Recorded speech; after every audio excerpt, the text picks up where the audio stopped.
In a daycare center in eastern North Carolina, I watched some children playing with a worn, inflatable plastic globe. A little girl stuffs the whole globe under her shirt, and then she begins to strut around saying, "Look, I'm going to have a baby, I'm going to have a baby."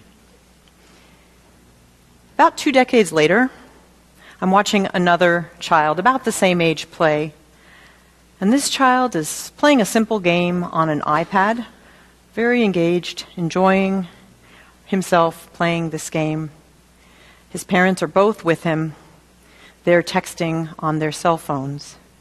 And in the entire time that we all share that space, each of them is absorbed in their own world. These images, along with Julia Ward Howe's spirit and her original call for a Mother's Day of Peace, capture my ideas about the complexities of Mother's Day far better than any greeting card. This is a day when our Unitarian ancestor wanted to create a time for truth-telling, for societal assessment. And the truth is, we live in an imperfect world, and a world in which we are all, in some ways, literally like that first little child I talked about, global parents, if you will, responsible for the children of the world. Now, parenting and parents, well, those can actually be fighting words. Few of us, as it turns out, are neutral about our experiences of being either parented or of parenting. Some of us bear the scars of inadequate or abusive parenting, or we have suffered the loss of a child, something that one can never heal from. Few experiences in my life have enlivened the spirit as much as being a parent, and few of us have relationships as significant and as complicated as our relationships with parents. And I want to take just a moment and say that this is also a hard day for those whose parents are no longer with them as well. But whether you are a parent or not, at the core of parenting is the act of relationship, and therein lies the rub. Because no doubt in these relationships, that you are constantly realizing that you have done something that you should not have done, or failed to do something that you absolutely needed to do. And that's the way it goes. Now, in 2004, parenting has its own twists. 1 in 5 children in our nation lives in poverty today. 23% of the children in California live in poverty. 23%. And things are changing about how children are in the world, how they are in relationship. Many a 2-year-old has actually logged more time on a computer than her grandparents have spent in 80 years. And while our children know a breathtaking amount because of the exposure they have to all kinds of information, experts are beginning to say that some are actually developing addictions to the media devices, which increasingly function as babysitters for many. And when we talk about parenting now, it is very complicated because we see again and again grandparents raising their grandchildren in the role that parents once had, or children increasingly reparenting as they care for aging parents in a whole different kind of scenario. So it's complicated. It's global parenting indeed.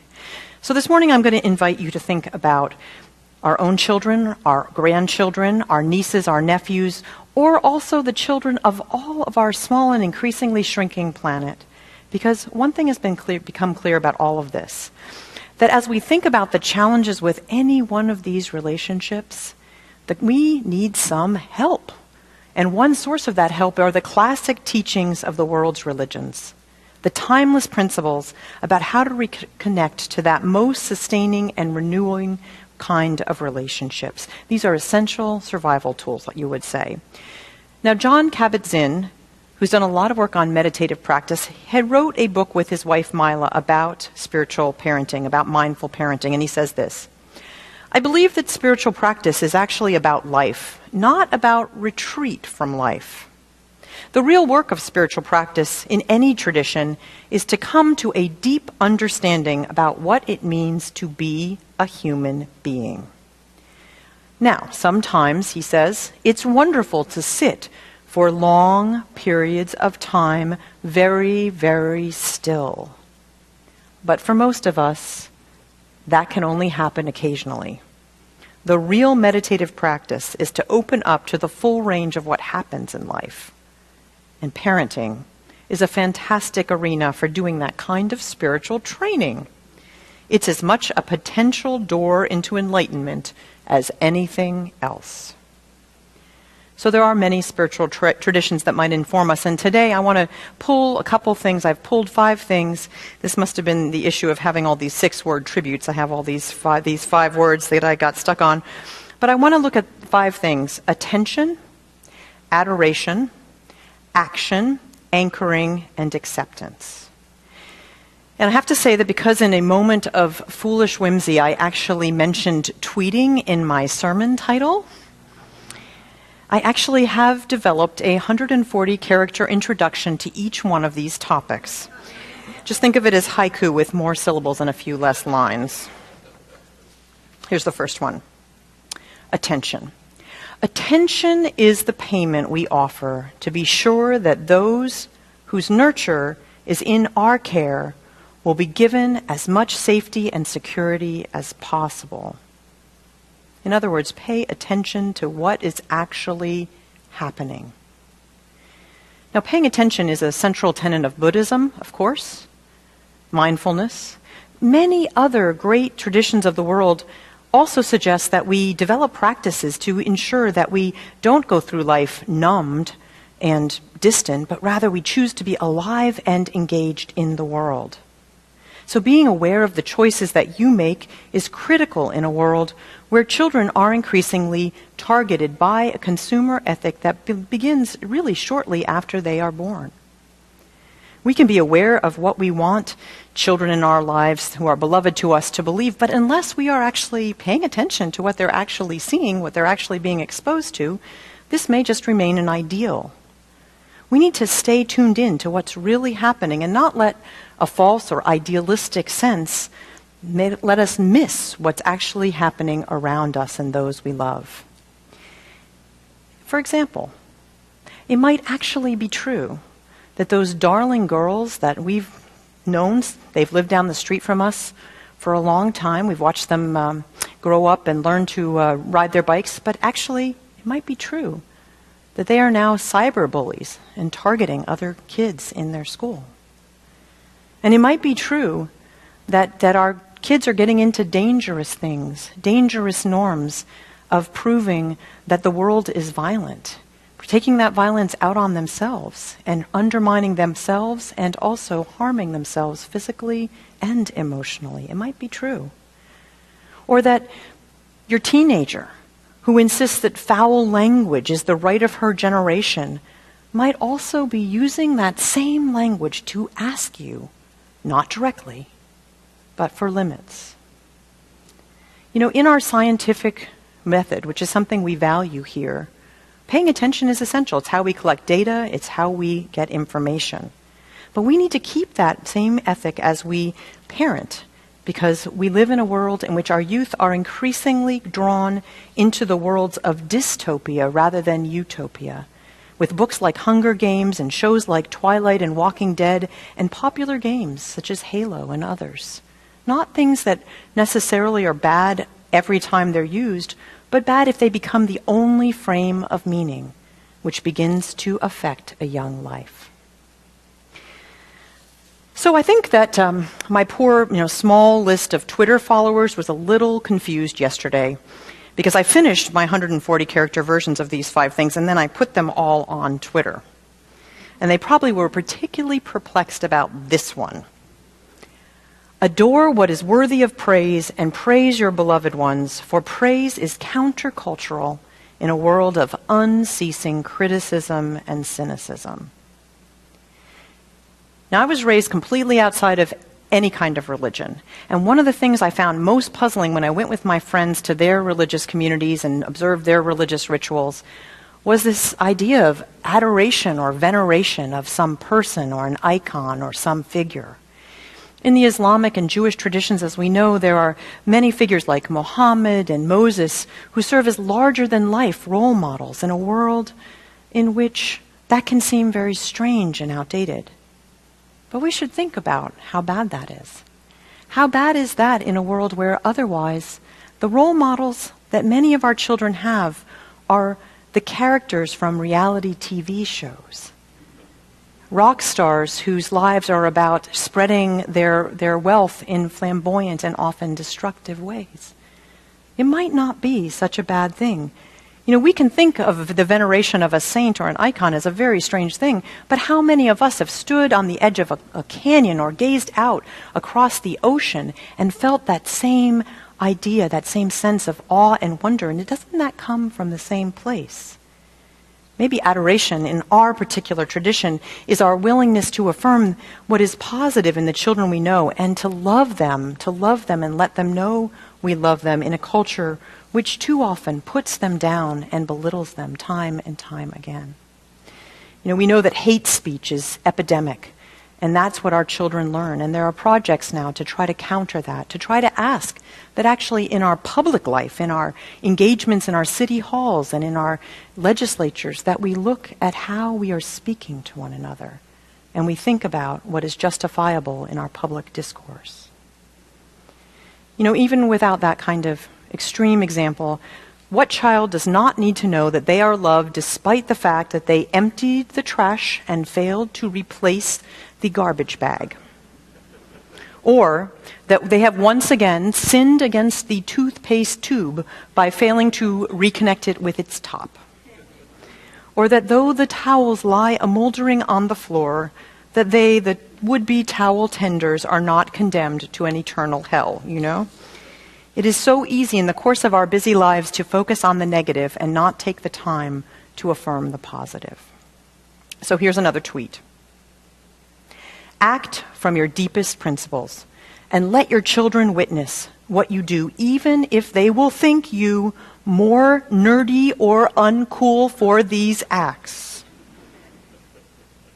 You know, in liberal religious traditions, we like to think we're kind of with the times. And so that is kind of important to us. And sometimes we do not want to do the things that might be against the popular culture. But we have values. Each religious tradition has values. In the Baha'i tradition, it is the emphasis on unity. In the liberal Christian tradition, it is the golden rule. And I recently heard this reinterpreted as the platinum rule. Do unto others what they would what they would do unto themselves. It's a much harder standard if you think about it, right? But putting out that you believe something that is actually larger, that is actually against the common values, is part of being a religious person. And putting your values into action makes it real, even if it's sometimes uncomfortable. Even if it means that your child is the kid with the reusable lunch containers, rather than the plastic that can just be thrown away every time. Or even if it's because your household actually makes a decision to limit the amount of media time that the children in your household can have. Or even if you have to have that conversation with your kid about why you don't shop at this store because they use their money to promote hate. Or why you don't shop at all this particular day of the week because you take it as a Sabbath from consumerism. And yes, they're going to tell you you're weird for that. But it's still important. Parenting puts us in the paradox of being required to be in the now, but also never losing sight of the eternal. So the act of nurturing and loving another person in life, or at the end of life, for that matter, brings us face to face with the largest truths we know. And as people who are this worldly, it's probably important for us to know that you don't actually have to be a Luddite to be able to put your values into action. There are a lot of spiritual practices that are being tied to these new devices. You can have an iPhone. If you have an iPhone, there is an app that the Unitarian Universalist Association has put together for iPhone users. As an Android user, I find this a little discriminatory, but that's how it goes. We've started many a meeting around here these days with a quote generated from a random Buddhist or Taoist quote generator. And I myself, for more than a year, have had a practice with a colleague who lives across the country. Every night, we send each other a text that we say one thing that we were grateful for that day. And it's amazingly powerful to do.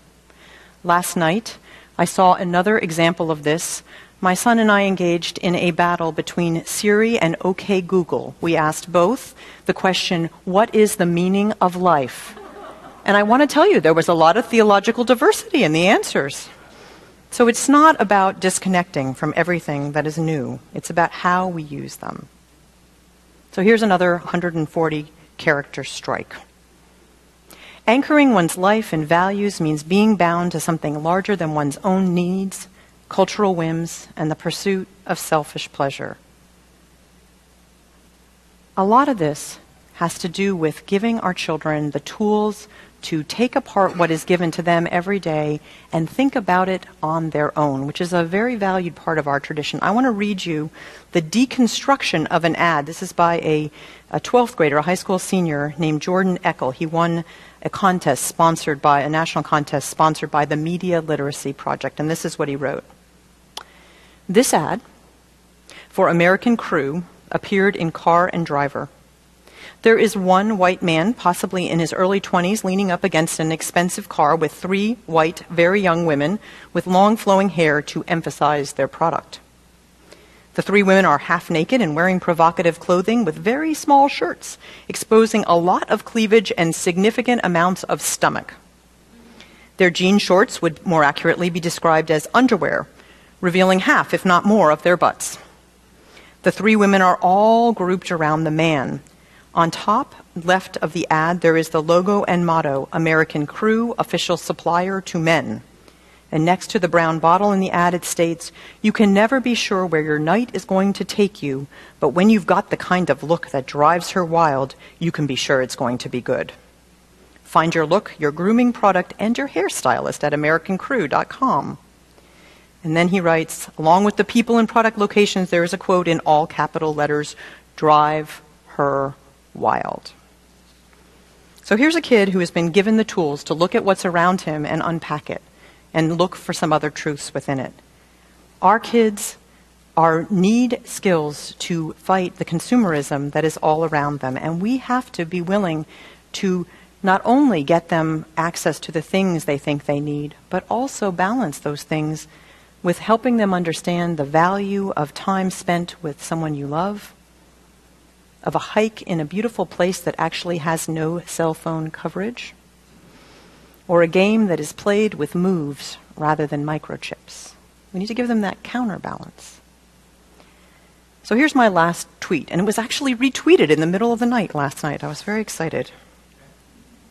Acceptance is the most necessary tool in the world parent's toolbox.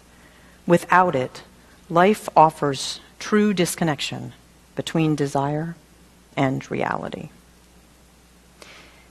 Now, perhaps the largest place where the realm of the spirit meets the realm of parenting is in the area of acceptance. And author David Richo notes in his book, The 5 Things You Cannot Change, that no matter how much we love someone, or how much we love ourselves for that matter, there are some things we cannot protect others against. And in this age of helicopter parenting, where we try to give our children everything we can, these are important to remember. No matter what our advances in our technologies, people still die, things do not always go according to plan, life is not always fair, pain is a part of life, and people are not loyal and loving all the time. You can spend all of your time and energy longing for a day when children went out for hours riding their bikes without a cell phone leash attached to them.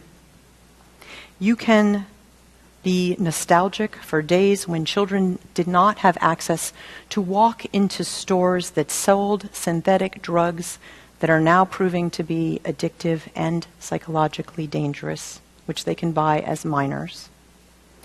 You can regret the constant marketing which develops cravings for fast food that have contributed to the rise of childhood obesity in this nation, and yet Your regretting or wishing these things not to be true will not change what is true. So you can actually put that same energy into accepting that these are the facts of the world in which we live now, and then strive to act in ways to counter those for those whom you most love. The ever-evolving world of technology reminds us of the imminence of change, and generally the young people in our lives do so as well. I am reminded in my everyday life by someone who is never sorry to tell me that my generation cannot understand that texting is like breathing, that Facebook is so passé, and woe to me as the lowly carpool driver if I do not understand what is Snapchat or Kik or Instagram or Tumblr. You know, in retrospect, I probably unnecessarily upset the other people on Twitter who might have seen my post, because I think this could all be said in far fewer characters. When you come right down to it, it's really more like this. Pay attention. Adore your kids in a world where they need adoration. Act from your deepest principles and let the children you love witness what you do.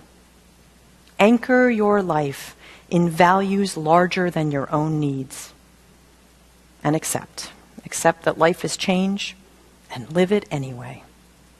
In these ways, may we parent our children, the world's children, and ourselves. For no one is too old or too loved to long for persistent and reliable caring. So may we help make it so, not only for the children nearest us, but for all the children of our world.